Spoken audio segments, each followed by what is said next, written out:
Okay, अब जैसा कि आप रूल्स के बारे में तो देख ही चुके हैं, अब सीधे क्वेश्चन करते हैं।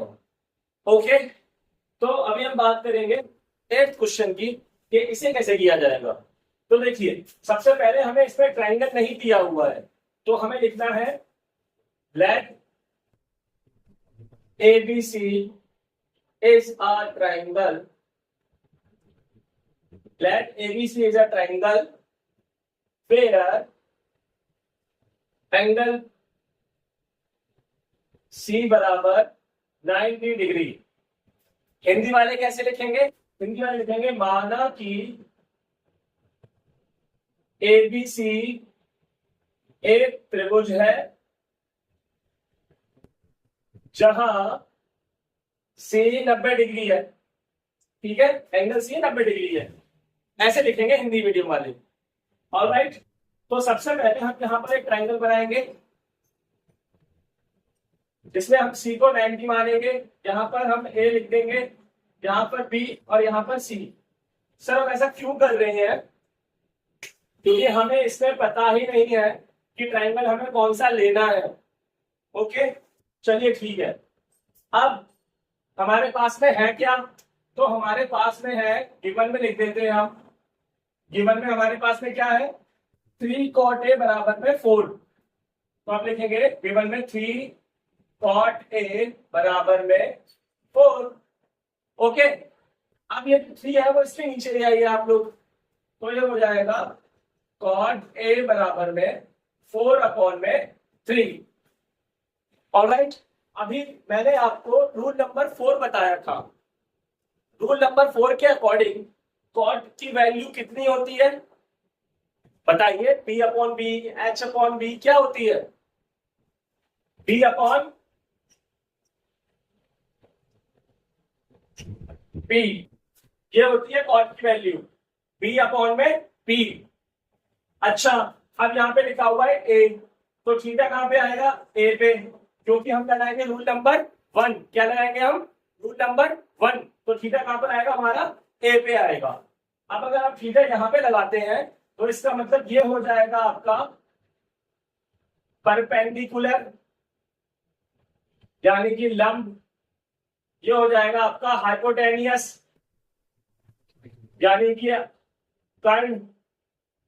और ये हो जाएगा आपका आधार, यानी बेस, PHB। ठीक है, ये सी अलग है, ये सी यहां पर है। ठीक है, अब देखिए यहां पर क्या लिखा है? 4 हमारा B है, यानी 4 यहां डाल दीजिए आप। उसके बाद P हमारा 3 है, 3 यहां डाल दीजिए आप। जब आप इसको यहां डाल देंगे, ठीक है, तो हमारा रूल नंबर 1 का काम हो गया, क्योंकि हमने उससे इसको वैल्यू पुट कर दी है। तो हम इस सबको हटा देंगे अभी, हम इस सबको हटा देंगे अभी। थीटा भी यहां से हटा देंगे।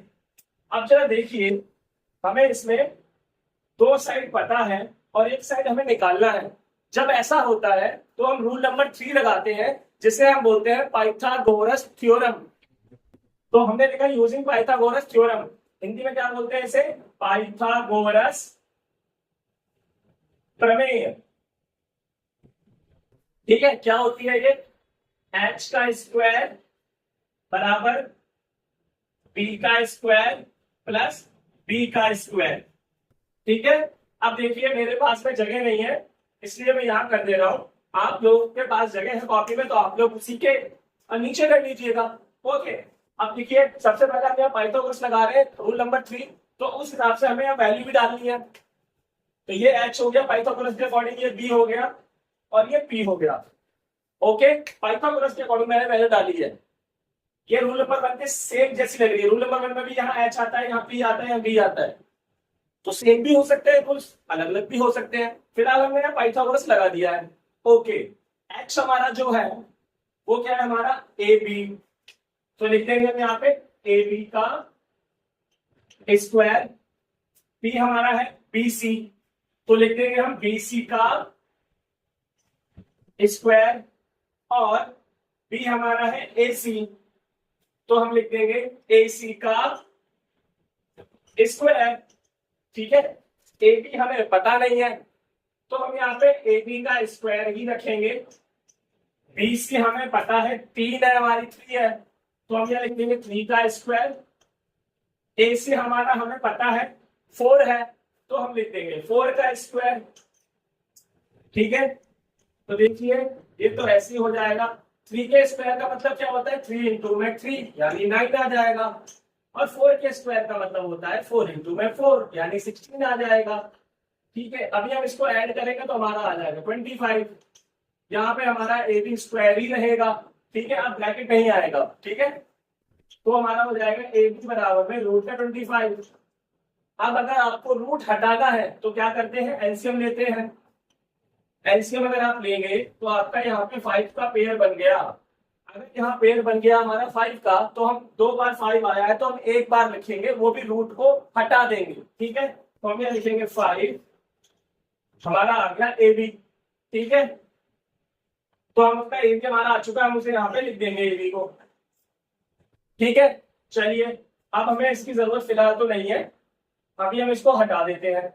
हम यहाँ तक आ चुके हैं और हमें इसके आगे जाना है। ठीक है, अब देखिए हमें निकालना क्या है, यहाँ पर ये निकालना है, तो हम इसको लिखेंगे 1 माइनस में tan स्क्वायर ए 1 प्लस tan स्क्वायर ए बराबर में cos स्क्वायर ए माइनस में साइन स्क्वायर ए। ये 5 तो हमने पता है यहाँ पे कर ही लिया है, यहाँ से 3 और 4 हमारे पास में है, लेकिन यहाँ पर समय ए आ रहा है तो थीटा क्या लगेगा ए में। जब जहां थीटा लगेगा तो रूल के अकॉर्डिंग, 1 रूल नंबर के अकॉर्डिंग यहाँ पी यहाँ पे एच और यहाँ पे बी आ जाएगा। ठीक है, तो 1 माइनस में tan ए। अब tan की वैल्यू क्या होती है रूल नंबर 4 के हिसाब से, अगर आपको याद हो तो रूल नंबर 4 के हिसाब से tan की वैल्यू क्या होती है, p अपॉन में b। क्या होती है, p अपॉन में b, ये होती है tan की वैल्यू। p हमारा 3 है और b हमारा कितना है 4 है। यहाँ पे स्क्वायर लगा है तो आपको यहाँ पे स्क्वायर भी लगाना पड़ेगा। ठीक है, सेम चीज नीचे भी यहाँ पे लिखी हुई है तो आप नीचे भी सेम चीज लिख देंगे बराबर में। अब यहाँ पर है हमारा cos a। अब cos की वैल्यू क्या होती है रूल नंबर 4 के हिसाब से, आप चाहे तो देख सकते हैं वीडियो आगे करके, पीछे करके सॉरी। रूल नंबर 4 के हिसाब से cos की वैल्यू क्या होती है,